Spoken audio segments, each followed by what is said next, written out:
Welcome students on speedy maths. आज हम class 10th mathematics new book NCERT के chapter 4 की एक्सरसाइज 4.3 का क्वेश्चन नंबर फर्स्ट करने वाले हैं, जिसमें हमसे पूछा गया है find the nature of the roots of the following quadratic equation if the real root exist find them. आइए स्टूडेंट, इसे समझते हुए हम सॉल्व करते हैं। क्वेश्चन नंबर फर्स्ट के टोटल 3 पार्ट्स आपको दिए गए हैं, 3 क्वाड्रेटिक इक्वेशन आपको दी गई हैं। इन तीनों क्वाड्रेटिक इक्वेशन के हमें स्टूडेंट जो रूट्स होंगे उनका नेचर फाइंड करना होगा, और उसके बाद यदि उनका जो नेचर है वो रियल रूट को एग्जिस्ट करता है तो हमें फाइंड करने होंगे कि वो आपके जो रियल रूट्स हैं वो कौन कौन से हैं। तो आइए स्टूडेंट, एक एक करके हम तीनों के सबसे पहले नेचर को फाइंड करते हैं, उसके बाद यदि वो एग्जिस्ट करते हैं उनके रूट्स तो हम फिर उनके रूट्स को फाइंड करेंगे। तो चलिए स्टूडेंट शुरू करते हैं। तो सबसे पहले आप फर्स्ट वाले को डाल लीजिएगा, सॉल्व फर्स्ट को आप नोट कीजिएगा।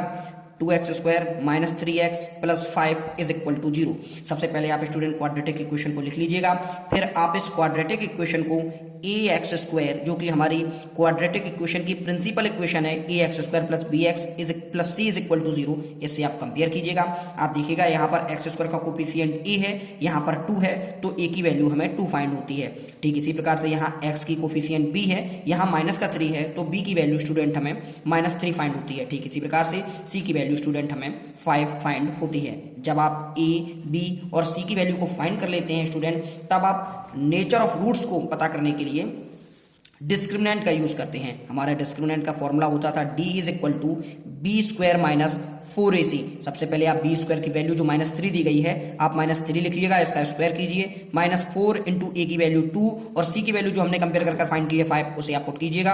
तो जब आप इसे सॉल्व करते हैं तो -3 का जब आप स्क्वायर करेंगे तो आपका 9 आता है, -4 2 जा 8 और 8 5 जा 40 होता है, यानी कि माइनस का 40 आएगा। तो इस हिसाब से स्टूडेंट हमारी जो d की वैल्यू है वो -31 फाइंड होती है। मैंने आपको इंट्रोडक्शन पार्ट में स्टूडेंट बताया था कि यदि b² माइनस 4ac जो कि डिस्क्रिमिनेंट होता है उसकी वैल्यू यदि 0 से कम आती है यानी कि निगेटिव आती है तो वहां पर कोई भी रूट एग्जिस्ट नहीं करते हैं, तो यहां पर होगा नो रियल रूट्स। स्टूडेंट मैं आपको यहां एक चीज और बताना चाहूंगा कि क्वेश्चन में कहा है कि यदि हमारे रियल रूट एग्जिस्ट करते हैं तब हमें फाइंड करना होगा। यहां पर आप देखिएगा हमारे रियल रूट्स हैं ही नहीं, तो हम उसे फाइंड भी नहीं करेंगे। अब हम चलते हैं इसकी सेकेंड क्वाड्रेटिक इक्वेशन पर।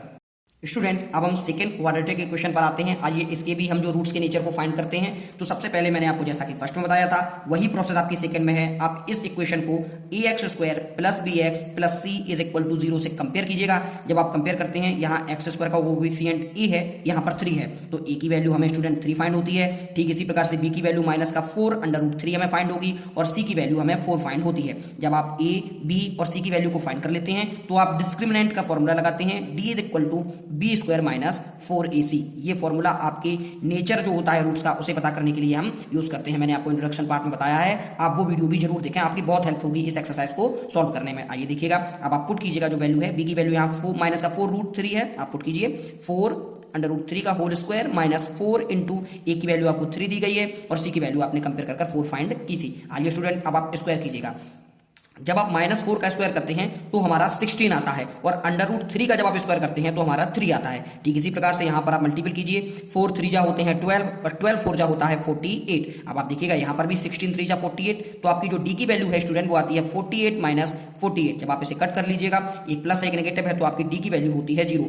स्टूडेंट मैंने आपको इंट्रोडक्शन पार्ट में बताया था कि यदि हमारा डिस्क्रिमिनेंट 0 आता है तो जो रूट्स होते हैं 2 इक्वल रियल रूट्स, तो जो हमारे रूट्स होते हैं वो इक्वल भी होते हैं और रियल भी होते हैं। अब आप देखिएगा यहाँ पर हमारा रियल रूट्स आया है, तो अब हमको वो रियल रूट्स को फाइंड करना होगा। तो मैंने आपको इंट्रोडक्शन पार्ट में ये भी बताया था कि रियल रूट्स को हम किस तरीके से फाइंड करते हैं। मैंने आपको फॉर्मूला बताया था, आप देखिएगा x is equal to -b plus minus √b² minus 4ac upon 2 into a। आपका ये फॉर्मूला था। अब आप इसमें जो आपने कंपेयर की है वैल्यू a, b और c की आप यहाँ पर पुट कीजिएगा, जिससे बेहद ही आसानी से आप आंसर को फाइंड कर सकते हैं। आप देखिएगा वहां b की जो वैल्यू थी -4√3 थी, यहाँ पहले से ही माइनस है तो माइनस माइनस प्लस हो जाएगा और आपका आएगा 4√3 प्लस माइनस √। अब आप देखिएगा स्टूडेंट यहाँ पर आपको मैं एक ट्रिक बता रहा हूँ, आप गौर से देखिएगा।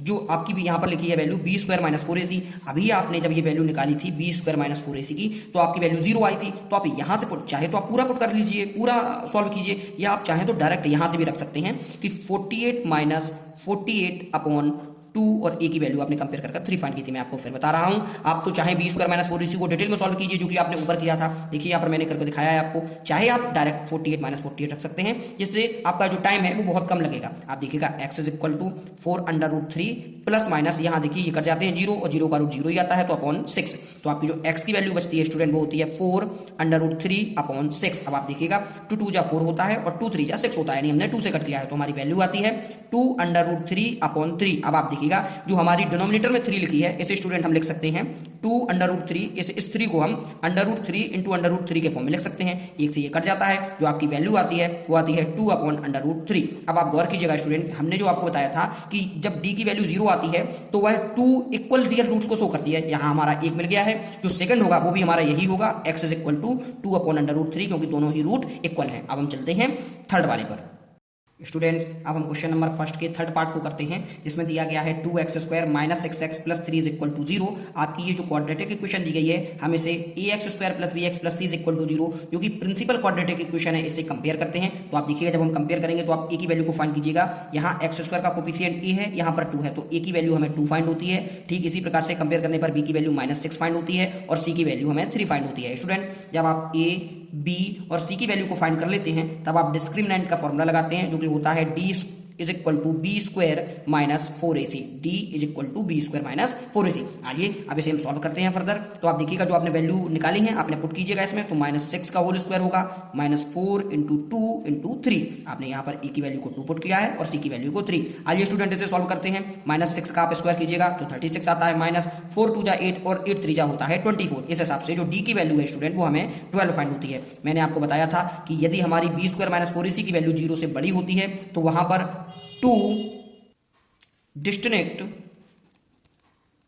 रियल रूट्स होते हैं। स्टूडेंट मैंने आपको बताया था कि जब हमारी डिस्क्रिमिनेंट की जो वैल्यू है वो 0 से बड़ी होती है तो वह 2 डिस्टिंक्ट रियल रूट्स को शो करती है। आइए स्टूडेंट जब ये रियल रूट्स को शो कर रही है तो हमें वो फाइंड भी करने होंगे जो कि क्वेश्चन में कहा है। तो मैंने आपको अभी फॉर्मूला भी बताया था, जो फॉर्मूला होता है हमारा वो होता है x is equal to minus B plus minus under root B square minus 4ac upon 2a। आइए स्टूडेंट इसे पुट कीजिएगा। तो यहाँ पर देखिए b की वैल्यू माइनस की 6 है और यहाँ पहले से माइनस लगा हुआ है, तो माइनस माइनस हमारा हो जाएगा positive 6 plus minus under root B square minus 4ac। आप देखिएगा अभी आपने जो वैल्यू फाइंड की थी 36 माइनस 24, मैं डायरेक्ट यहाँ पर पुट कर रहा हूँ, आप चाहें तो इसे सॉल्व भी कीजिएगा।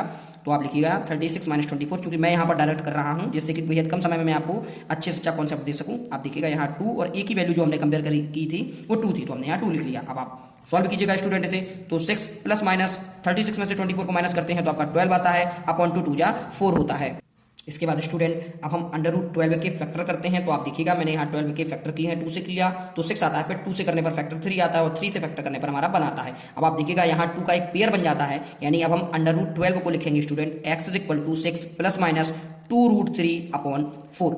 स्टूडेंट इस प्रकार से हमने ये x की वैल्यू को फाइंड कर ली। अब हम अलग अलग साइन के साथ इन दोनों को अलग कर लेते हैं। तो आप देखिएगा, आप लिखिएगा वी टेक पॉजिटिव साइन। आप पॉजिटिव साइन को लीजिएगा, तो जो ही स्टूडेंट आप पॉजिटिव साइन को लेते हैं तो आपकी होगी x is equal to 6 plus 2 root 3 upon 4। आप ऊपर से 2 को कॉमन लीजिएगा तो आपकी वैल्यू होगी 2 कॉमन लेने पर होगा ब्रैकेट में 3 प्लस अंडर रूट 3 अपॉन 4। यहाँ से कट कीजिएगा, 2 टाइम्स जाएगा तो आपकी x की वैल्यू जो फर्स्ट रूट होगा स्टूडेंट आपका होगा 3 प्लस अंडर रूट 3 अपॉन 2, ये हमारा फर्स्ट रूट होगा। अब आप देखिएगा यहीं पर आप लिखिएगा वी टेक नेगेटिव साइन। आप नेगेटिव साइन को पिक कीजिएगा स्टूडेंट। जो ही आप नेगेटिव साइन को पिक करते हैं बस केवल साइन में डिफरेंस होगा और कोई भी डिफरेंस इन दोनों में नहीं होगा। तो आप देखिएगा x is equal to 6 minus 2 root 3 upon 4। यहाँ आप हमने नेगेटिव साइन लिया है। अब आप फिर से 2 को कॉमन लीजिएगा तो ब्रैकेट में होगा इस बार 3 माइनस अंडर रूट 3 अपॉन 4। 4 से कट कीजिएगा तो यहाँ 2 आएगा, तो x की वैल्यू है वो 3 माइनस रूट 3 अपॉन 2। इस हिसाब से आप देखिएगा ये हमारा फर्स्ट रूट है, ये हमारा सेकंड रूट फाइंड होता है। स्टूडेंट मैंने क्वेश्चन नंबर फर्स्ट को डिटेल में बताया है। अगर आपको कोई भी प्रॉब्लम हो तो आप कमेंट बॉक्स के जरिए से पूछ भी सकते हैं। आपने पूरा वीडियो देखा, इसके लिए बहुत बहुत धन्यवाद। Thank you.